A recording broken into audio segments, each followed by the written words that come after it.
Hello and welcome to a new episode of Where No Pod Has Gone Before. I'm Julian. And I'm Titan. And we are here today to talk about the first two episodes of the brand new Star Trek show, Star Trek Starfleet Academy, titled... I got the name right, good. Yeah, titled Kids These Days. That's episode 1 and episode 2, Beta Test. But before we start, I have to bring up that we forgot something last time. A pretty significant thing. That this year is the 60th anniversary of Star Trek. Yes. I saw that obviously in the intro. I'd forgotten about that as well. Yeah, that's a big deal. But needless to say, we will be doing one or two special things this year, I think. I think so. Maybe some top 10 lists, maybe some special movie episodes. Yeah, but that's perfect. To be discussed. But for now, Starfleet Academy, the new flagship show for the Star Trek franchise. So let's just dive right into it. So episode 1, Kids These Days. We open with a little prologue, 15 years in the past. Not really a trial, more of a hearing. Setting up our three principal characters. We have Caleb, little boy, Captain Nala Ake, and Nusbraka. And Nusbraka and Caleb's mother. And do you remember her name? I've already forgotten. No, I've forgotten most of the characters' names. It'll probably take me the whole season to get them. Yeah. Mrs. Mir. There we go. That's good enough. They get sent away to prison, labor camps, whatever. But the important thing here is that Caleb is split up with his mother by Starfleet. And that sets him on a path of, I guess, roguish behavior as he searches for his mother over the years. Which takes us to the present day, where he's a prisoner, and we have this neat action scene where he gets picked up on Thorol, I guess is the planet. Again, you certainly paid more attention to names than I did. Yeah. And before he can go dig holes with his wrists, which is what they do to thieves, we're told. Yeah, that sounded rough, eh? Yeah. Wow. The now retired captain comes to rescue him from prison, basically. Yeah. And we find her at Little Bloom's school on Bajor, which I assume is a Keiko O'Brien reference. Oh, I didn't even get that. Because Little Bloom's would be a botany thing.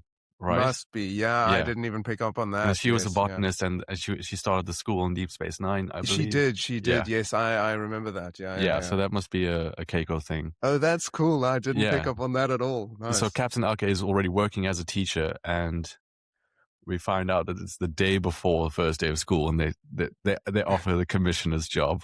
It's a little tough, but she accepts, and.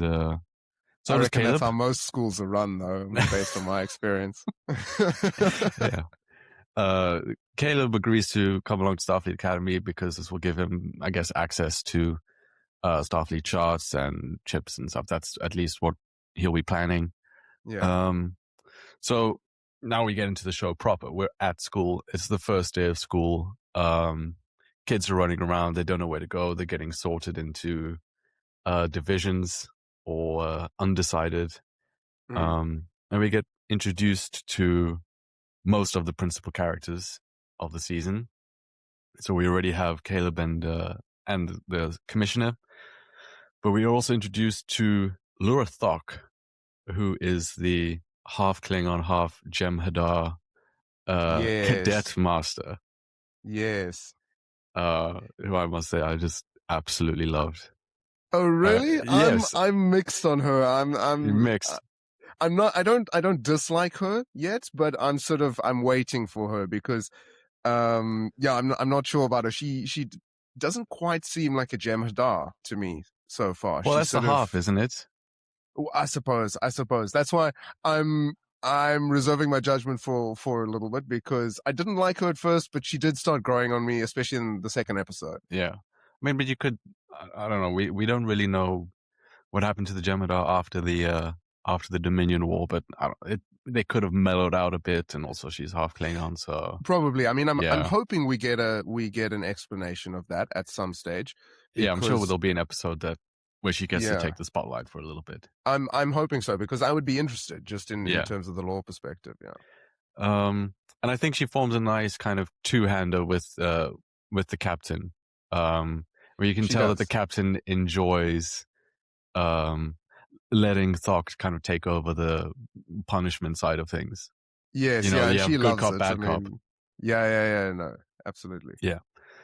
We're also introduced to our Klingon character, Jaden Krag, I think. Yes, I love him.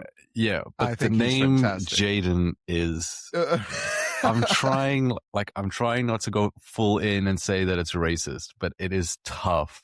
Okay. That they've named like, you know, what is, you know, a black actor playing this character. Right. Yeah. You know, J-Den, Jaden. It is tough. But yeah, it's not very Klingon either. It sort of sounds, yeah. Yeah, no one calls him J-Den. They call him Jaden. You know, they go straight in for it. Yeah, it's like, we put a hyphen, so he is Klingon. Don't forget. But, we're introduced to Genesis, this female character. I have no real strong feelings on yet. I don't really see where she fits in.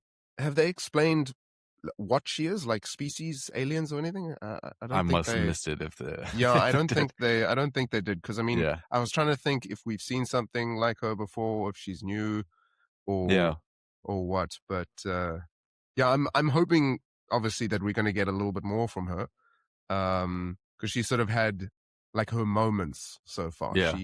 She hasn't had sort of a consistent arc yet. Yeah, I mean, these first two episodes are definitely both Caleb-centric. Yes, exactly. But, you know, we know going forward that other characters are going to take the spotlight. We're going to have a Jaden episode where we find out. I'm sure we'll have an episode for each of those. Yeah, exactly. Yeah. We're also introduced to SAM, which stands for, I believe it's series acclamation something. Right. Is she the EMH? The EMH? Yeah, this is a holographic student. Yeah.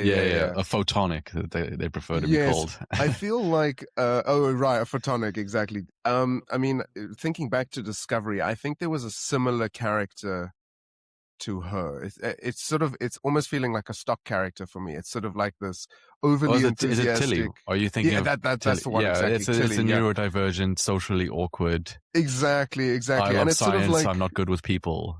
Yeah.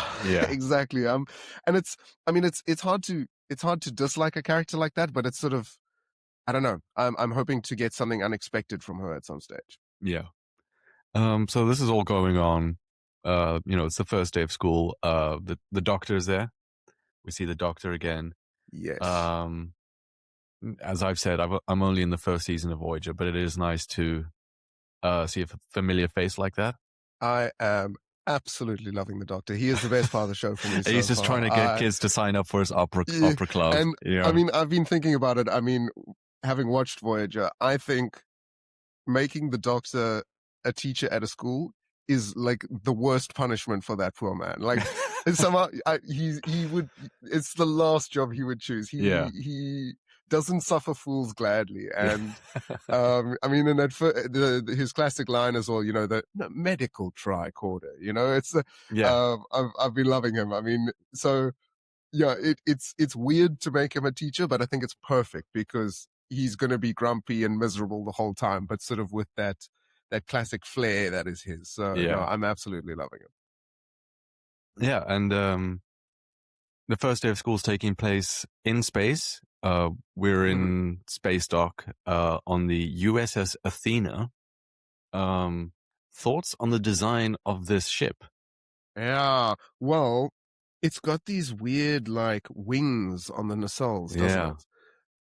I mean, I'm wondering what that is, if that's just an aesthetic thing that they've got going on, or if they're gonna because I've also been trying to do a bit of research on what this burn is, the burn, because that sounds like it's something from Discovery. Yeah. which sort of changed the way that they travel faster than light, I think. As I understand it, it was a chain reaction. So we're speaking both as people who haven't seen all of Discovery. Yes. So Yeah. that would be very handy if we had. But Exactly, yeah. there was a dilithium chain reaction that took out warp drives across the galaxy. As how I understand it, it was a cataclysmic event. Everyone withdrew from the Federation. The Federation was a shell of its former self. It had there were 32 member planets, and it went down to 5 or something like that. And it was a big thing in Discovery that Discovery, which had its spore drive, shows up in the future and is able to travel. Is able to. Still. I see. Okay, right. And then they solve the problem. They fix it. We don't have to worry about dilithium explosions again. And then now we're rebuilding. Right. And that's where we are with the burn. So I'm thinking it would make sense that there needs to be some sort of, I'm thinking of the technical, the fictional technical aspects, that there would be some need to change the nacelles or something. I'm hoping for a little bit of an explanation of that, but I think it's probably mostly just an aesthetic thing. I think it looks pretty cool. I like it from the top more than from the bottom, because the engineering deck with the hangar bay looks a little funky, just hanging off the bottom there. Yes, yeah. It sort of looks like underneath it's like the old design, and then they've like put this fancy skin on the top or something.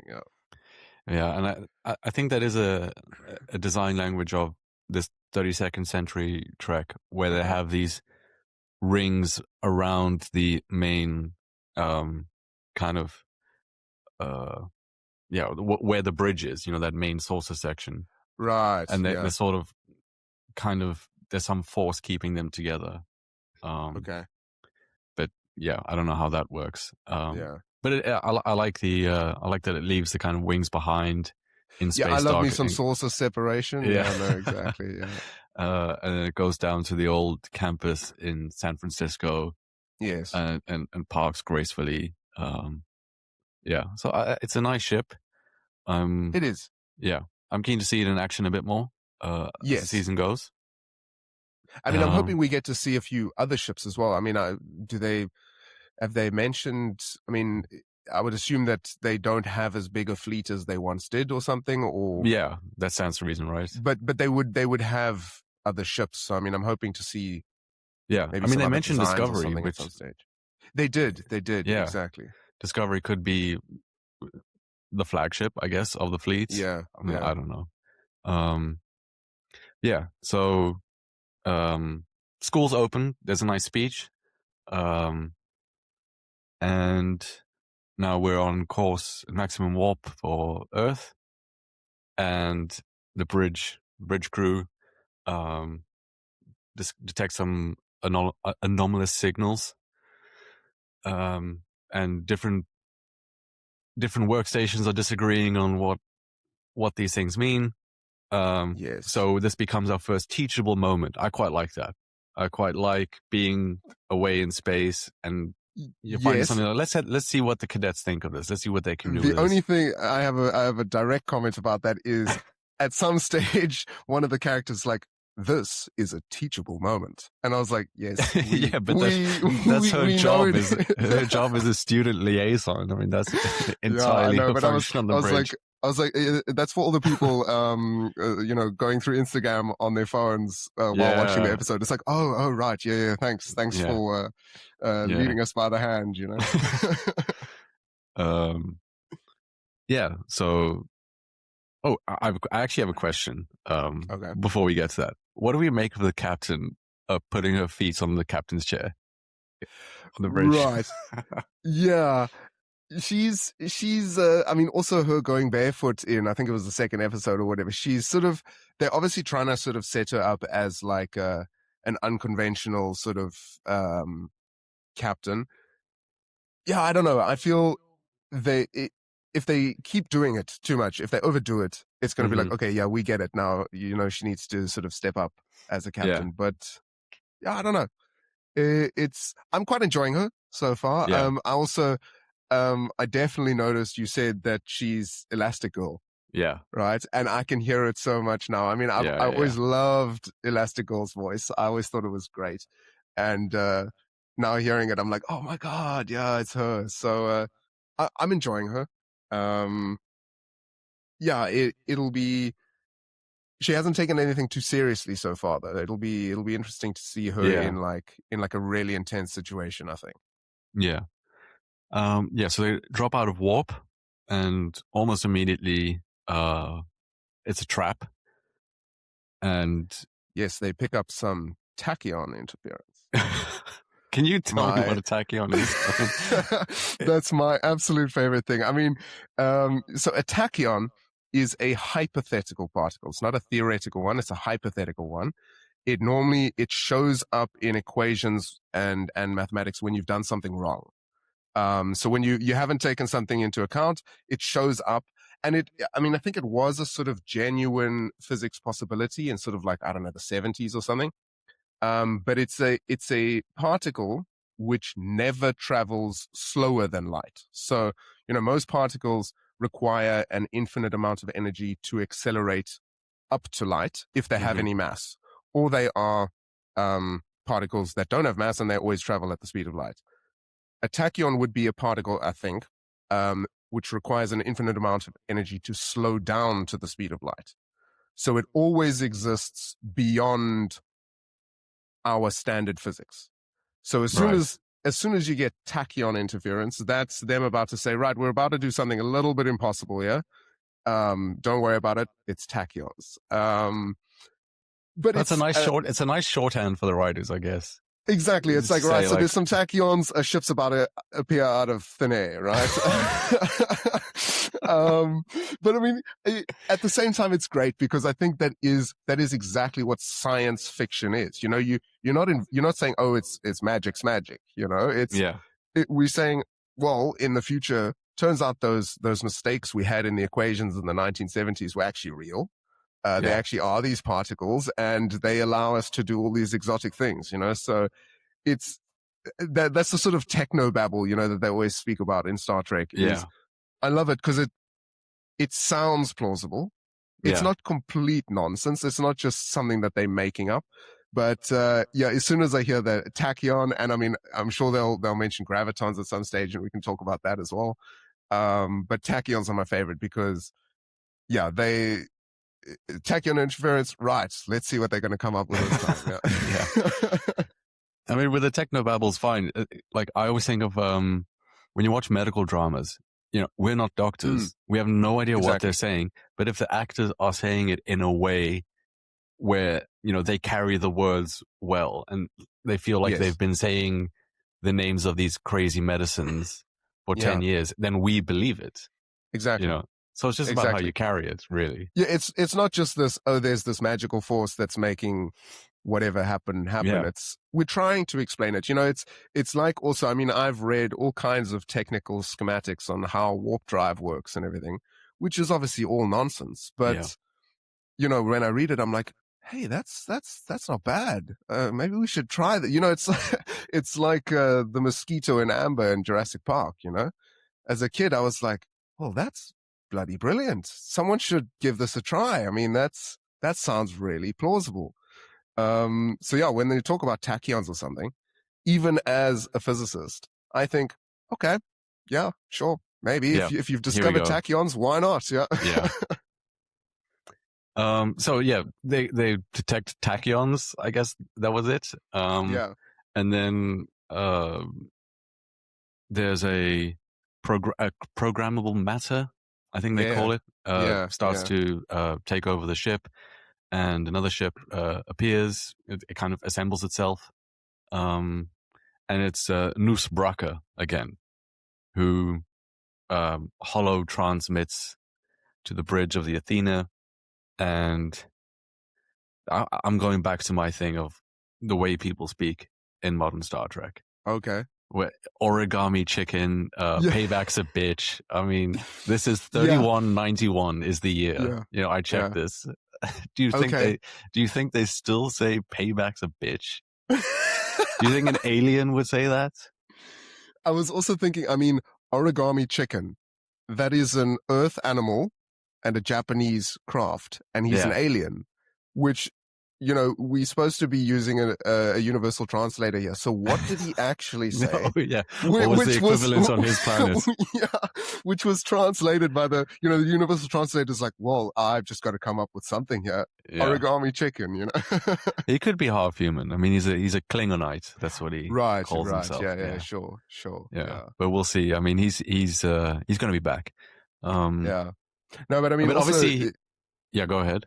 No, I mean, you were saying like with the paybacks a bitch and everything. I mean, I don't mind a bit of swearing here and there, but they have been doing it a little bit in modern Trek. And I mean, there was nothing in like, the 90s and 2000 shows and stuff. Yeah. And it's fine here and there, but like it also, sometimes it does sort of lower the seriousness of it, I think. It makes it I mean, if you bring up the 90s and 2000s, like the writers, like that brain trust that ran everything, they deliberately wrote everything to be timeless, like the way that people speak, so that you could never date it. Right. I mean, that's why Next Gen holds up so well. Like the only thing that dates it to the 80s really is the hairstyling. Right. Yeah. Because even with the remastered effects, it looks fantastic still. Yeah.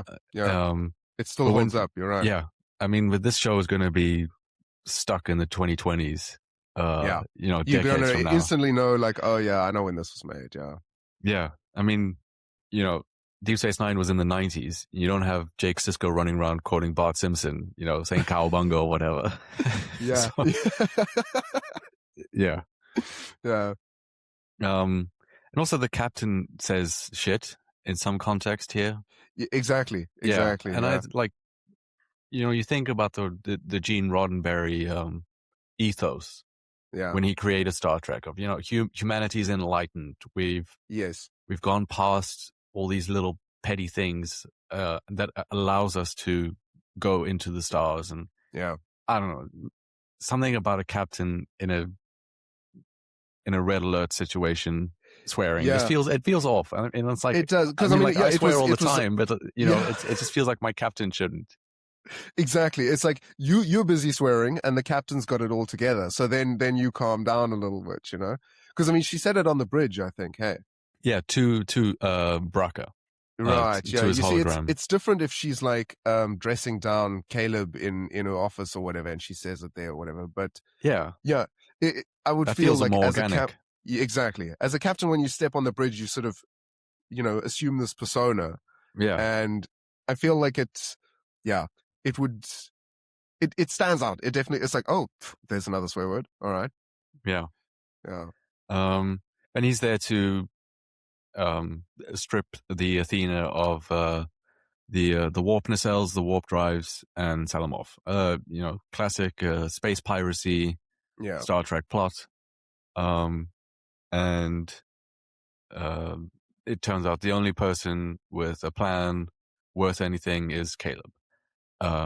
Which he programs some code to get rid of the programmable matter, but someone needs to go outside and find the serial number, I guess, or some atomic coefficient, something whatever. like that. Yeah. And it's the Kyonian fella. Yes.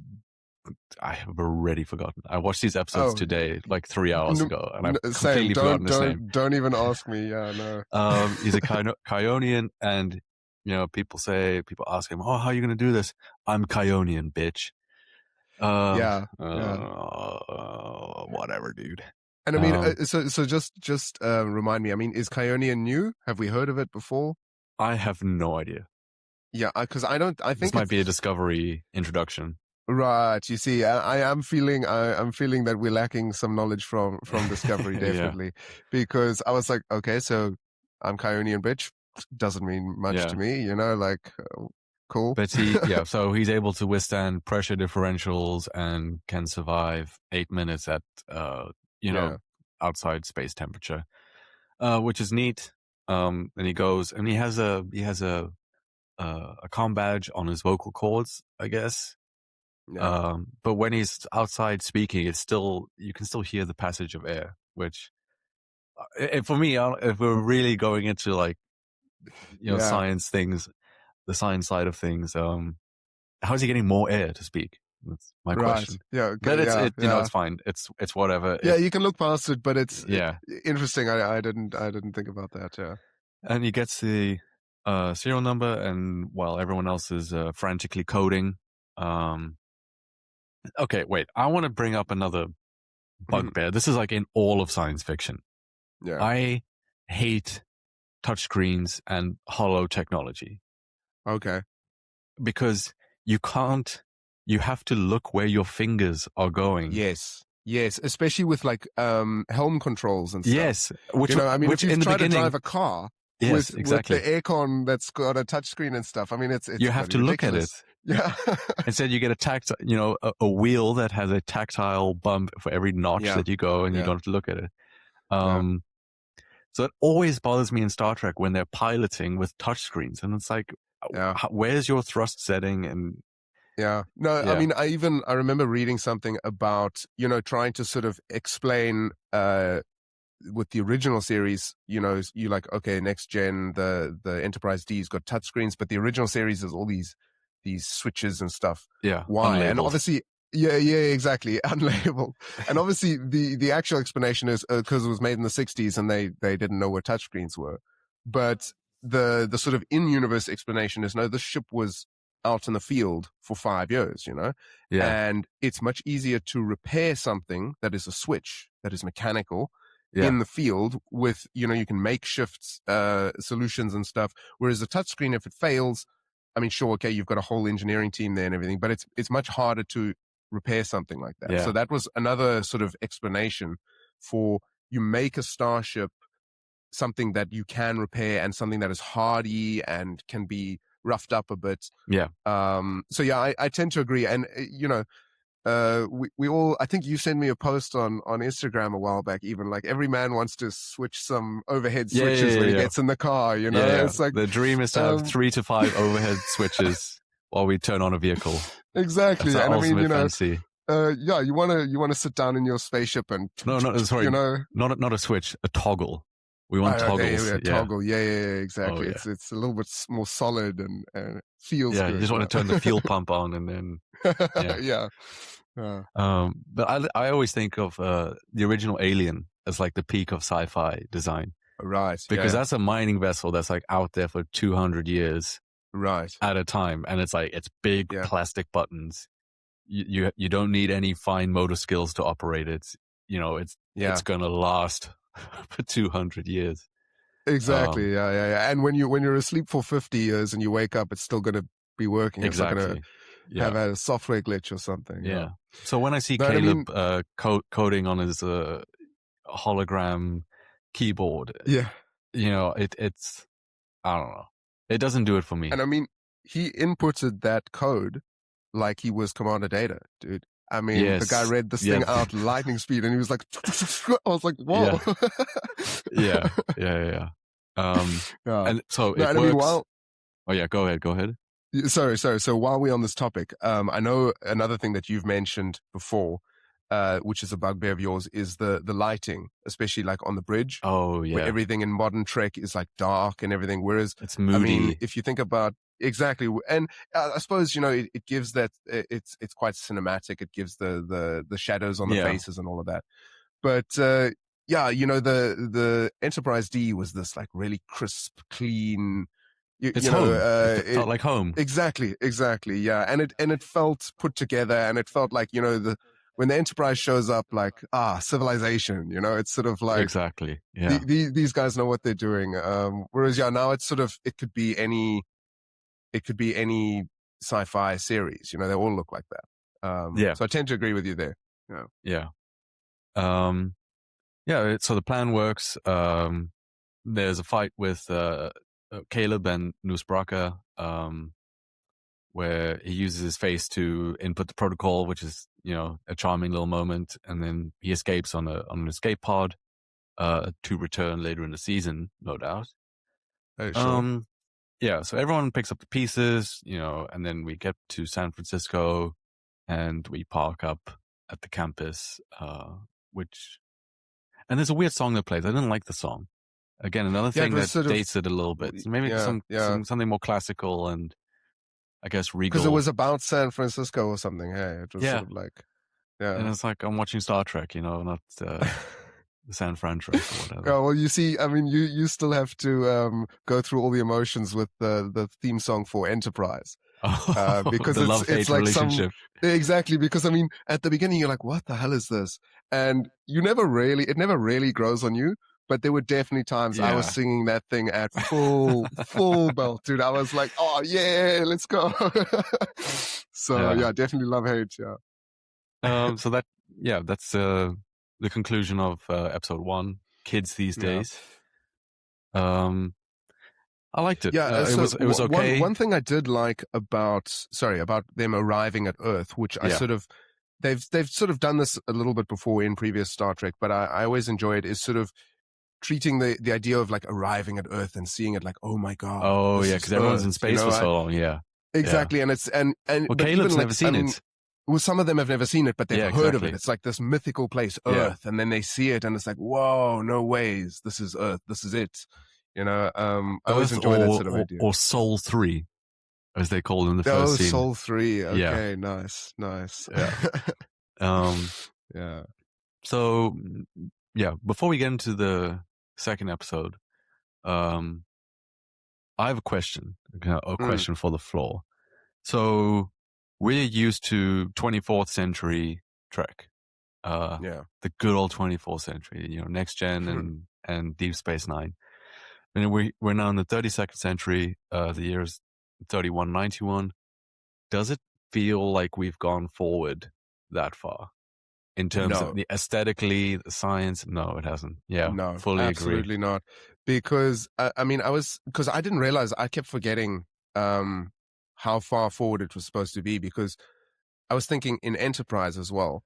They always talk about, I think it's the 29th century, where there's the temporal Cold War. And so in the 29th century, there's all this like super advanced technology, and they time traveling like it's just a trip to the park. They're just all time traveling everywhere, and it's all crazy stuff. And now suddenly we passed that, and it's sort of like we back. And like, I suppose, I don't know the extent of the burn, and what that changed. So you could explain that, no, that took all of that out or whatever. But yeah, it definitely, I kept having to remind myself like, oh, geez, yeah, no, this is really far in the future. Yeah. It didn't really feel like that to me. Yeah, but when the first season of Picard, when we watch that, like that feels, there's a jump in that from the end of Next Generation. Like everyone walks around in these transporter gates. You just step through a gate in LA, and then you're in Paris. Yeah, I love those. Yeah.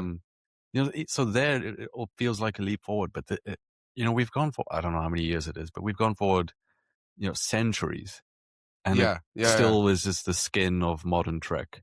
No, exactly. The ship is not that distinguishable from the Enterprise. Yes. In Strange New Worlds, especially the interior.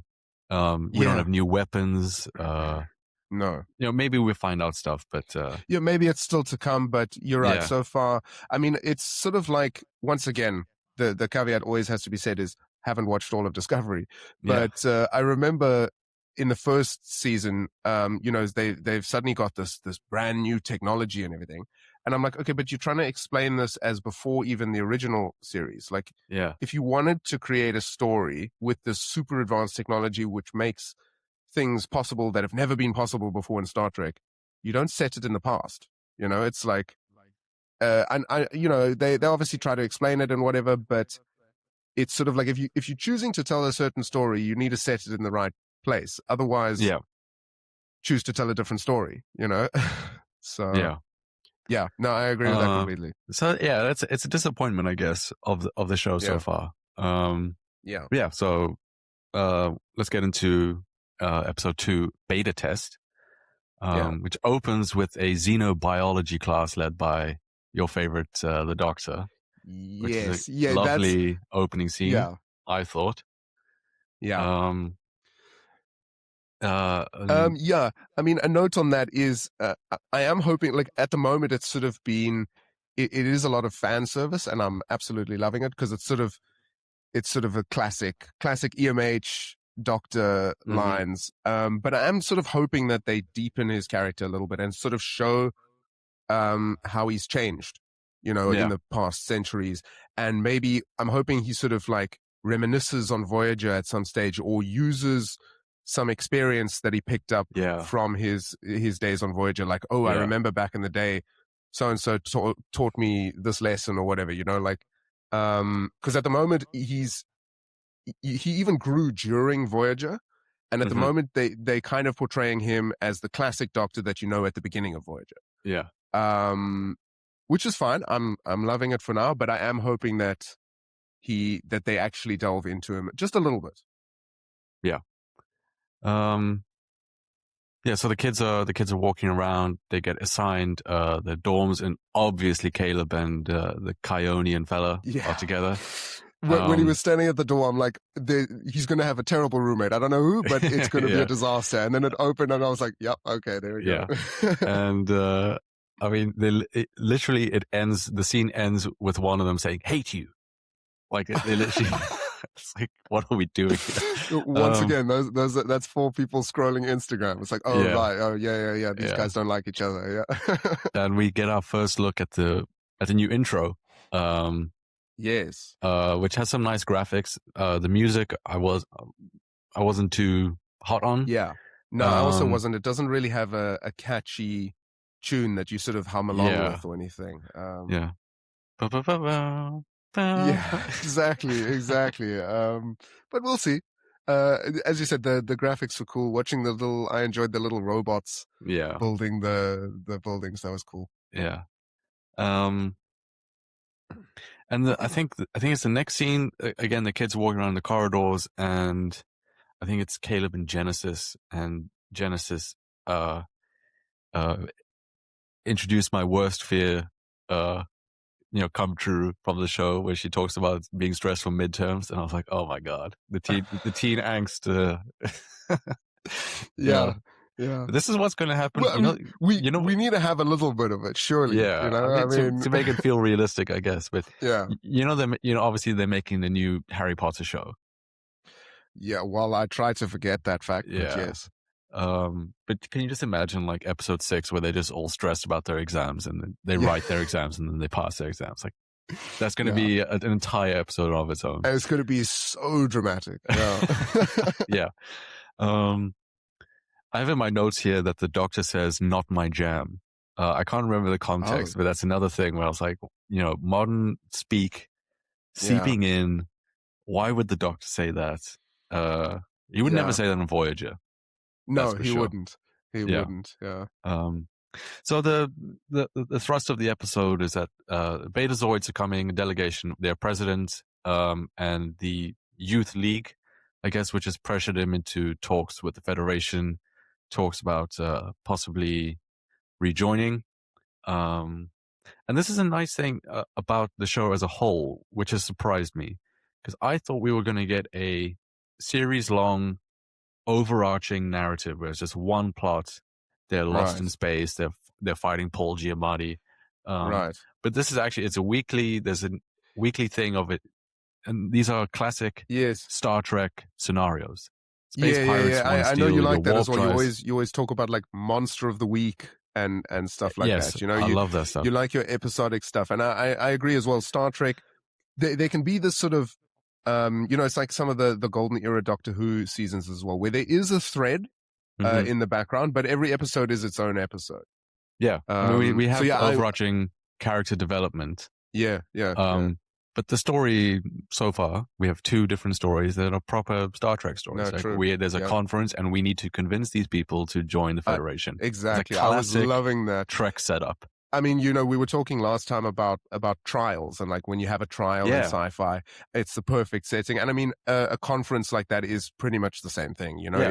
It really felt like Star Trek, and it was this, classic where it's like we've just got irreconcilable differences. Yeah, and they somehow, the Star Trek stories always deal with them perfectly. So no, it was perfect. I really loved it. But it was a little predictable that it would be Caleb and the president's daughter who through their, Mm. blossoming relationship, Mm-hmm. would, convince the president to accept, and we spoke about last time, like, the best drama in Star Trek is when they're following the higher ups. If you Right. imagine an episode Yes. about this admiral who has to convince the president, like, that's more fascinating. Yeah. Getting Yeah. really Yeah. in the weeds of, Yes. what the Betazoids want, Yeah, like the to actual join. stuff. Yeah. Yeah. Yeah. Yeah. So, it would have been nice if we had a little more of the actual conference Yeah. negotiation process. And I thought the stuff with Caleb and I've forgotten her name. Oh yeah. Uh, but the president's daughter, the Yeah. Betazoid, who has an inhibitor for her abilities, interestingly enough. Yes. So I mean, presumably we're going to see her take that off at some stage and Yeah, like I think there's a thing in the trailer where mess she shit up, you screams know? and Oh, yeah, okay. Okay. yeah. Right. Yeah. But I think it's a really cringy, like, indie movie thing going on where they're like on this date, I guess. And at first the scene, Yeah. it looks like a brochure video for a university. You have the kids playing frisbee. They're doing hollow hacky With sack. the what's it? The hacky sack. Exactly. Yeah. Yeah. Yeah. With the And then you have like hollow hacky sack. different Yeah. alien We can't species just have sitting. hacky sack. This is Yeah. Star Trek. It has Yeah. to be a hologram. Yeah. But yeah, different alien species sitting on a bench, like looking over textbooks, and it's like, okay, this is a diversity thing. Diverse group of friends. Yeah. No, exactly. Yeah. And they do these really cliched indie movie things where, like, Caleb, he like hangs around a tree, like he swings around the tree and then, faces Yeah. her. And there's a part where he's like balancing on something. When he jumps up onto the barrier. Yeah, no, Yeah, exactly. I he's was like, dude, balancing what on are you it. doing, man? Like, just stay on the ground, man. So that's I guess that's their first date, not for me, I guess, wasn't for me. And I suppose it's their second date where he takes her to see the whales, the humpback whales that she was So I looking mean, for. I have so much on wondering about that because I mean, Are they the whales from Voyage what's Home? happened exactly? What's happened there? Because I mean, they were extinct, right? They died out completely, and then they introduced two, as far as I remember. It was Gracie and something. Yes, because they had to go back in time to get them because there was a ship that would destroy Earth that could only communicate with whales. Was the thing, right? That was the setup of the movie. Yeah, exactly. And then, I mean, I think at the end they released these humpbacks into the ocean again. And I mean, okay, it's maybe not too much of a stretch that in the future they've got the technology to create genetic diversity or whatever and rebuild the population or whatever. So they've obviously rebuilt over the centuries. They've now got humpback whales that are migrating again, and she's sitting on the bench watching for them and everything. But I'm like, were they in an aquarium? Because the whole movie, the whole Voyage Home was about like how you can't keep a whale in an aquarium. Yes. I'm like, now you've got whales in an aquarium. You've saved them and you put them right back in an aquarium. I was like, come on, the crew guys. of the Enterprise become eco-terrorists. Yeah. I mean, it was a nice scene, and then they have a little bit of conflict, and then she says like this nonsense, like, if I lose control, I can hurt people. It's like, blah, whatever. It's typical. Yeah, it's like Frozen. Teeny angst. And then, then the Betazoid president back at the conference ends the negotiations because he's not getting what he wants, and he says like, no one is listening. Like you're kind of, I came here for you to open up to me or whatever it is, but I'm not hearing that you're listening. And then we have the scene with Caleb and the daughter, and they make up from their little fight or whatever, and then she's like, please, Dad, and they go back, and there's a very nice gesture from the Admiral, because a through line in this episode is that they're rebuilding Federation headquarters and they need to choose a location. So is it going to be and Namibia, I was rooting for Singapore? Namibia, man. I was like, come on, Namibia, come on. Namibia, Singapore, or back to Paris where it was. And then a great moment where they offer the headquarters to Beta Z. Yeah, I thought that was the president accepts, and now Yeah. Betazoid or Beta Z is back in the Federation, with all of its might that it brings and all of its credibility. So other planets will follow suit. And his two kids, the president's kids, are now cadets at Starfleet Academy. The daughter is in Yes. the War College, The War and College, yeah. the son is rooming with Caleb and asking if they want to Yeah, build and blanket forts. geez, he was annoying. Really, Hey, my really goodness. annoying. It's really tough moments. Yeah, wow, my goodness. Yeah. But so tell me with the Betazoids, I mean, I was trying to remember because I mean, I know that I always thought they speak telepathically, but then they were using sign language. I think it was just that the president was deaf. So that was a thing because I wasn't sure about that. So the president was deaf. And so he wore a thing on his lapel that translated his sign language into they English. Speak telepathically normally. I don't think they do. So why do they not? Isn't it that they're sensitive to emotions? No, but I mean, I remember when I can't remember her name, Deanna Troy's mother. Lwaxana Troy. There we go, Lwaxana. How could you forget the worst Star Trek character of all time? Picard hasn't forgotten her, that's for sure, yeah.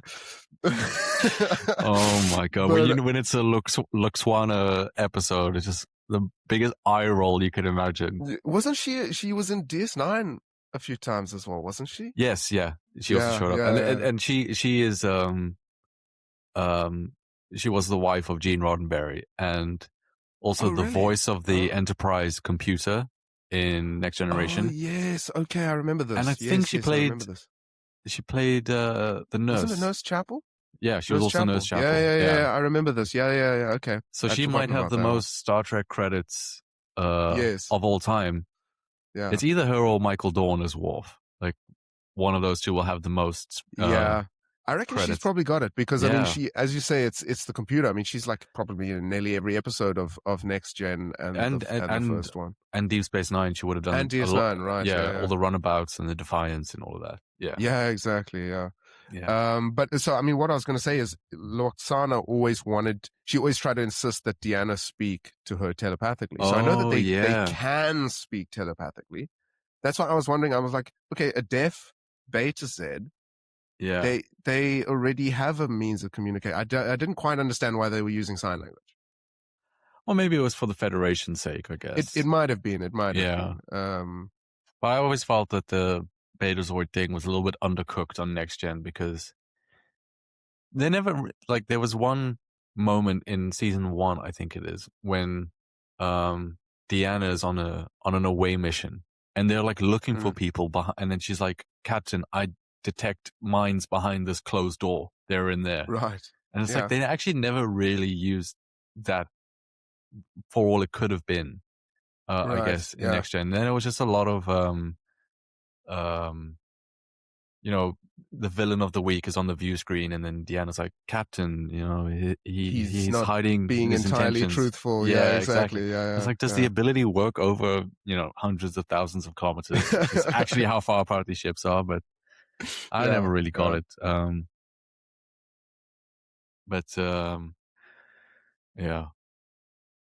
So, Beta Z's back in the Federation, and that concludes episode 2, Beta Test. Yeah, I mean, I did, we spoke about how you wished we got more from the actual interactions between the presidents and the higher ups and all of that. But all that being said, the sort of reconciliation at the end where it is sort of, he does appeal to the daughter's desire for a bigger world. I mean, that's sort of always what Star Trek's been about. It's like, why wall yourself in and keep to yourselves when there's this whole beautiful universe out there? Exactly. And then when they all started standing up, the cadets and the younger people, I was like, oh, okay, this is it was stirring. Exactly, it touched me. I was like, oh yeah, no, this is the sort of Star Trek feeling. So they definitely did wrap it up. And as I said, it's those sort of conferences and trials and stuff when it's it's these impossible situations, and it's like, how are we ever going to reach a peace agreement between these two people who just don't want to agree on anything? And then somehow they deal with all the stuff, and then it's this sort of incredible hope that Star Trek always has, that a solution can be reached. Yeah, I mean that's the Roddenberry ethos exactly. as well. Yeah. I mean, I said, when we were speaking about what the show can be, I was thinking that the best version of the show is, we follow these cadets and we're seeing the experiences that make great Starfleet officers. Yes. Yeah. And I think so far they've kind of stuck to that mostly. Yes. I mean, I can take or leave the teen angst stuff, but it's not as overbearing as I was worried it was going to be. Yeah, I mean, look, I do tend to agree with the Jem'Hadar character that Caleb needs to be. He needs a bit of a. Yeah, but it was a great moment. It was a great moment that his first meeting with her, and she says immediately, like, "You're on latrine duty, and give me 200 push-ups now." And he immediately did it. Like, this woman. He was like, "Oh, Jesus, terrifying." Okay, yeah. No, exactly. Yeah. Oh, and I mean, speaking of that, when she's being terrifying and she makes that chick run away from the stand-up and everything. Did you notice, of course, Boothby Memorial Park? You remember Boothby from, I think it was from Next Gen, maybe DS9. He was the gardener at Star Trek Academy. Yeah, he was the gardener. I think Picard, definitely. He was sort of like Guinan, I suppose. He was everyone's confidant at the Academy. He was like this old Picard, gardener. I think when there was that Wesley episode where they had like a fatal crash, they stole they stole a shuttle or whatever, and then Picard goes, and I think I remember something and where he sits like, on the bench. You still here or something? Yeah, exactly. Wow, that's a great spot. I mean, I know. I saw that. I was like, yes, Boothby Park. Yeah, I mean, absolutely. My level was just seeing the James T. Kirk pavilion and be like, hey, that's Kirk. He was captain of the Enterprise. Yeah. I know him. Yeah. No, did you know Viggo Mortensen broke his toe when he kicked the helmet? Yeah, you have to pause and explain. Yeah, every time. Yeah, but going forward, this is a show that I could like. Yes, I think so. I've liked it so far. I'm still a little bit. I'm far away from loving it, I would say. Yes. I mean, as I always said, though, is like, with Voyager, you struggling with Voyager at the moment to get started. You've got to give the show the first season. You've always got to give it a season to find its feet, and maybe forgive a second season like Picard. You got to stick with it for a little bit. But so, I was looking at some numbers, and I mean, you always say that Next Gen gets good in season 3. Right. Star Trek Strange New Worlds is going to end its run after 46 episodes. That is fewer episodes than there are bad TNG episodes you have to get through before it gets good. Isn't that crazy? Like, I don't know if the modern Trek has the runway to be allowed to be bad in the beginning. You know what I mean? It has to. You're right. You're right. And I mean, I think I was saying it last time as well, is those golden era Star Trek series, I think their real strength is just from every episode being good. You don't have every single episode being fantastic and noteworthy, but every single episode is just consistently good. Once they find their feet, obviously. Yeah. And so once you've watched 6 seasons, you're like, bloody hell, this has been brilliant. Whereas if you've got a few episodes which are brilliant and then a few episodes which you just completely forget, you're going to remember the brilliant episodes. You're not going to get a sense that the entire series has been brilliant. Yeah. But so I worry where, that's something where the show can trip up, where we only have 10 episodes this year. I think they've already approved a season 2. So we'll see what that brings. Yeah. I mean, it's like to talk about Doctor Who briefly, I think I've mentioned my disappointment with Ncuti Gatwa. Yeah.